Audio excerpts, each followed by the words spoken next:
Hi there, I'm Mike, and what I have for you today is Star Wars The Black Series number 53, Captain Poe Dameron. He's just a po' boy. Nobody loves him. That's a terrible joke. Why did I say that? This is definitely Poe in an outfit from The Last Jedi because he never appeared like this in The Force Awakens. I know because I saw that movie too many times.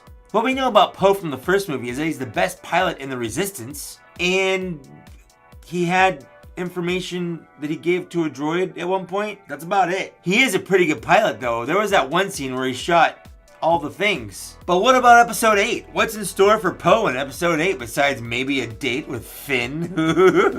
I don't think so. I just know that's a thing on the internet. From the trailer, I know that he gets another X-Wing blown up, so that's 0 for 2, Finn. You're super good at flying, but you keep getting shot down while you're on the ground. What does the back of the box tell me? Let's see. Captain Poe Dameron. It takes a defiant courage to stare down the threat of the First Order. And while Captain Poe Dameron is eager to fight, he worries that some in the Resistance leadership don't have what it takes.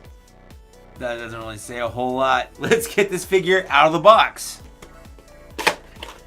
So here he is, all outside of the package and in my hand, and his gun in his holster, and his jacket's on, and he's looking fresh. But more importantly, he's looking like Oscar Isaac. And you'd think, of course he does. He's played by Oscar Isaac, Mike. Yeah, I know, but apparently that's super hard to do for Hasbro in the past. They've tried a couple times, and so far they got Steve Buscemi or Ian McShane. I don't know. There's a couple different things I've seen people say he looks like, but one that's always missing is Oscar Isaac, the actual actor that played him. So far, good job. Looking at this figure from toe to head, because I like to do it that way now. He's got boots on, I guess. They're sculpted and they kind of blend into his pants to my non-trained, non-color seeing eye. Also his butt. His pants have a nice amount of wrinkles sculpted into the plastic, which is super nice. Also his butt. He's got his holster and that wraps around the leg, which gives him a little more detail, which is always fun. And the gun fits pretty nicely into his holster. Also dad ass. He's got a nicely sculpted jacket. I don't know if this is a new one or maybe he got his jacket back from Finn because they broke up. I don't know. Also that booty. He's got a really nice painted rebellion symbol right on the side of the sleeve there. I love that feature. It's really worn. It looks like it's been there for a while. He's got some really good shirt sculpted underneath the jacket. It looks sort of reminiscent of Han Solo in Return of the Jedi. You know, the shirt he was wearing when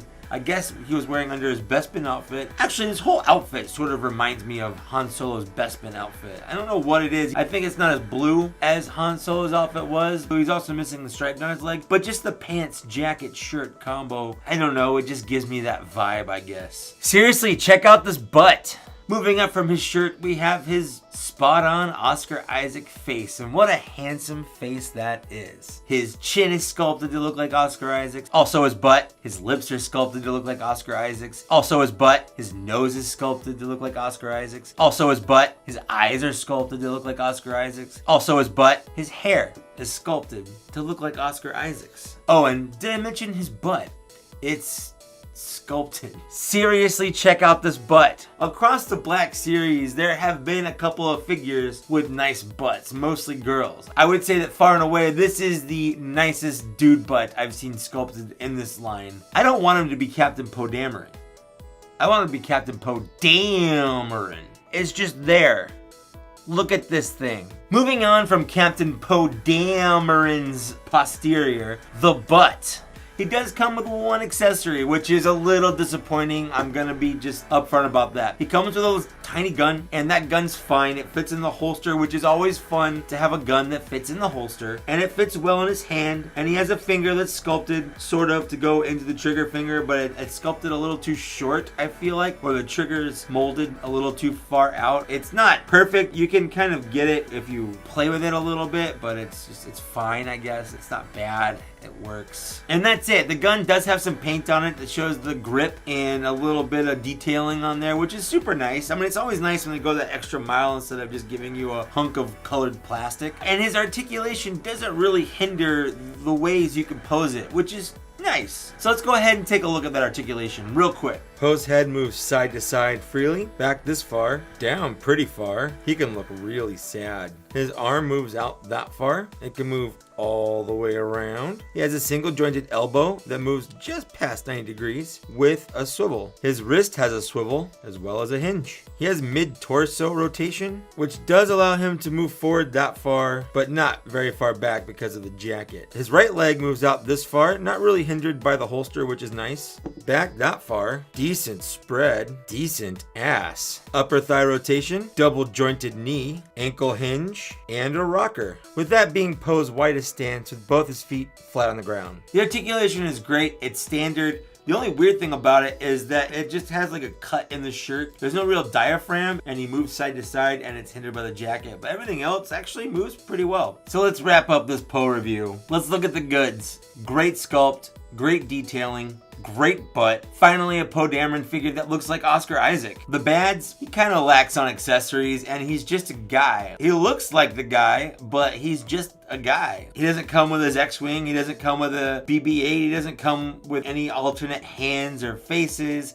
He's just the character. I feel like if you're a fan of episode 7 or a fan of Oscar Isaac or a fan of Oscar Isaac's ass, you really like this figure. If not, maybe you could pass on it or wait for it to go on clearance. I, for one, am pretty glad that it's in my collection. It was a pleasant surprise to see it on Forest Friday at Toys R Us. Also, shout out to the viewer in my comments who said that Toys R Us was having a buy one, get one free deal. I went back and got half the figures I bought for free. So thanks so much for telling me about that. It worked out for this guy. I'm gonna give him a 4 out of 5. I'm tempted to lower it down to 3.5 out of 5. He looks good on the shelf. He would have gotten a higher score had he come with more accessories, but he's getting a higher score than I normally would have given him because he actually looks like Oscar Isaac. And I just gotta give Hasbro some kind of credit. Like, you did it. You made a character that looked like the character he's supposed to look like.